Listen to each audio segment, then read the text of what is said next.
Assalamualaikum warahmatullahi wabarakatuh. Saya Vanessa Ruby Aulia dengan NIM G24044 dari kelompok B6. Melanjutkan video sebelumnya, jadi kita lanjut ke laporan 2, laboratorium anatomi blok 1.2. Jadi di sini ada soal. Seseorang merasa lemah pada tangan, tepatnya di jari 1-3, tidak dapat berkontraksi saat jari digerakkan untuk menggenggam. A. Jelaskan inervasi pada muskulus di regio antebrachii dan manus. B. Jelaskan anatomi pada muskulus regio antebrachium beserta kinesiologinya.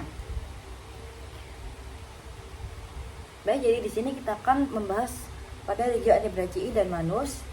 Jadi untuk penamaan digit itu dimulai dari ibu jari 1, 2, 3, 4, 5 seperti itu.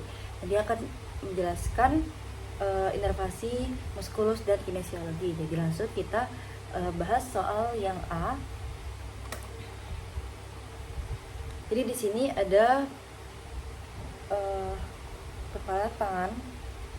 Jadi di sini kita akan membahas persarafan atau inervasi. Jadi saraf lengan, pars infraclavicularis itu ada posterior, lateralis, dan medialis.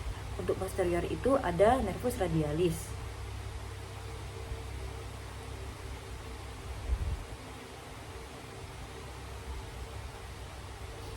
Jadi kita zoom, kita bisa lihat ada nervus radialis.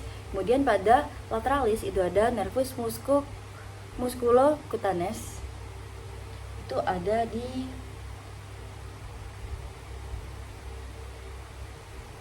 ini dia musculocutaneus.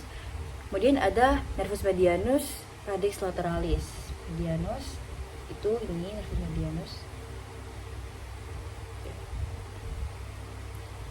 Radix lateralis. Jadi ini radix lateralis di sini dan nervus medianus. Oke. Kemudian pada fasciculus medialis itu ada nervus medianus, radix medialis. Jadi nervus medialis tadi yang radix medialis itu yang sini berarti. Kemudian ada nervus ulnaris, ini di sini ulnar.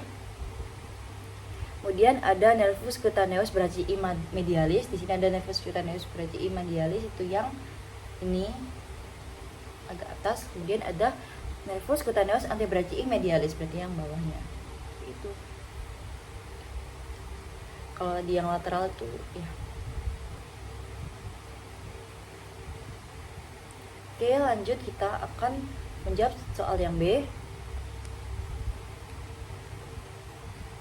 Jadi dari proksimal ke distal itu ada musculus brachioradialis. Ini musculus brachioradialis ini itu akan insersi pada radius distal.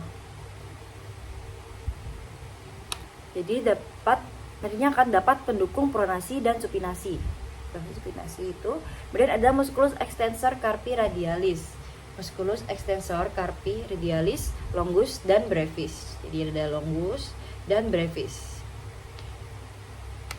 Jadi kedua musculus ini tuh nantinya akan dapat mendukung ekstensi pergelangan tangan dan induksi abduksi radial dari lateral humerus pada anterior sumbu transversal sendisikus sebagai fleksi. Ini ada tampak dari superficial dan profunda. Di sini yang superficial, ini yang A ini.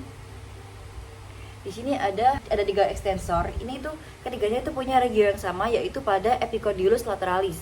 Jadi di sini ada musculus extensor digitorum dan digiti minimi. Ini akan menyebar ke aponeurosis jari ke-2 sampai 5. Jadi bisa kita lihat dari 2 sampai ke 5. Ini nantinya akan bisa sebagai ekstensi pergelangan tangan dan articulationes mata carpophalangia, interphalangia, manus proximalis. Ada juga musculus extensor carpi ulnaris. Jadi lanjut kita ke gambar yang selanjutnya ini di sini. Ini adalah bagian profunda atau bagian lebih dalam. Jadi dari radial ke ulnar ini ada musculus abductor pollicis longus. Itu sebagai abduksi ibu jari pada sendi pelana. Kemudian ada musculus extensor pollicis brevis dan musculus extensor pollicis longus ini itu sebagai ekstensor pada articulationes carpometacarpalis dan interphalangia distalis. Dan ada juga musculus extensor indicis itu sebagai ekstensor telunjuk pada articulatio carpometacarpalis dan interphalangia proximalis. Jadi bisa kita lihat ini menuju ke telunjuk. Ini yang ini telunjuk. Nah. Oke. Terima kasih atas perhatiannya.